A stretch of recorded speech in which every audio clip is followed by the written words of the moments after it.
Assalamualaikum warahmatullahi wabarakatuh. Perkenalkan, nama saya Iksanur Alim, NIM 2204040401036 dari kelas C, Prodi Bimbingan dan Konseling Universitas Negeri Makassar. Pada kesempatan kali ini, saya akan menjelaskan mengenai komunikasi sentuhan. Baik, langsung saja kita masuk pada materi pembahasan yang pertama. Definisi komunikasi sentuhan. Komunikasi sentuhan adalah bagian dari komunikasi nonverbal. Komunikasi nonverbal itu sendiri adalah setiap informasi dan emosi yang dikomunikasikan tanpa menggunakan kata saat atau non-ilustrasi. Komunikasi sentuhan bisa digunakan untuk mengomunikasikan berbagai emosi, misalnya kasih sayang, keakraban, dan simpati. Contohnya sentuhan yang dilakukan oleh wanita dan pria biasanya memiliki arti yang berbeda. Sentuhan juga termasuk seperti bersalaman, menggenggam tangan, sentuhan di punggung, mengelus-elus, pukulan, dan sebagainya. Masing-masing bentuk komunikasi ini menyampaikan pesan tentang tujuan atau perasaan dari sang penyentuh. Bentuk-bentuk komunikasi sentuhan. 1. Kinestik. Kinestik ialah isyarat yang ditunjukkan dengan bergandengan tangan satu sama lain sebagai simbol keakraban atau kemesraan.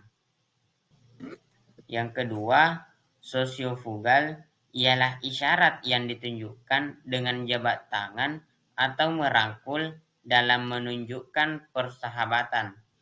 Yang ketiga, thermal ialah isyarat yang ditunjukkan dengan sentuhan badan yang emosional sebagai tanda persahabatan yang begitu intim.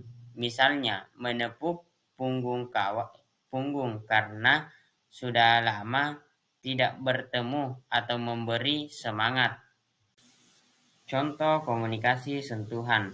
Dalam contoh komunikasi sentuhan terdapat contoh positif dan contoh negatif.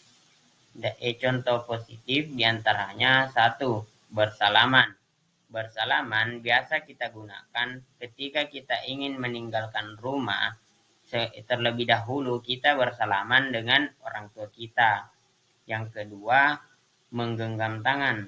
Menggenggam tangan biasa orang tua lakukan kepada anaknya ketika sedang bepergian bersama dan tidak ingin saling meninggalkan. Yang ketiga, menepuk punggung.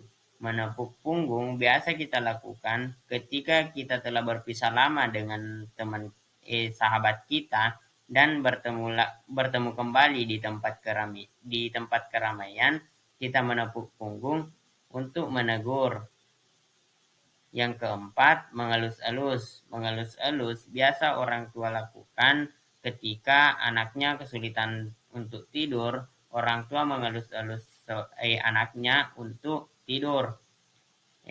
Yang kelima, ciuman. Ciuman biasa orang tua lakukan kepada anaknya ketika anaknya ingin meninggalkan rumah sebagai tanda kasih sayang orang tua kepada anaknya. Contoh negatif, yang pertama, memukul. Memukul biasa orang-orang lakukan ketika terdapat kesalahpahaman di antara mereka dan mengambil keputusan untuk memukul. 2. Berdesakan di tempat keramaian. Berdesakan di tempat keramaian merupakan sentuhan negatif karena kita tidak tahu bagaimana perasaan orang yang disentuh atau orang yang menyentuh. Itulah tadi penjelasan saya mengenai komunikasi sentuhan. Semoga ilmu yang saya sampaikan dapat bermanfaat bagi teman-teman. Lebih dan kurangnya mohon dimaafkan. Assalamualaikum warahmatullahi wabarakatuh.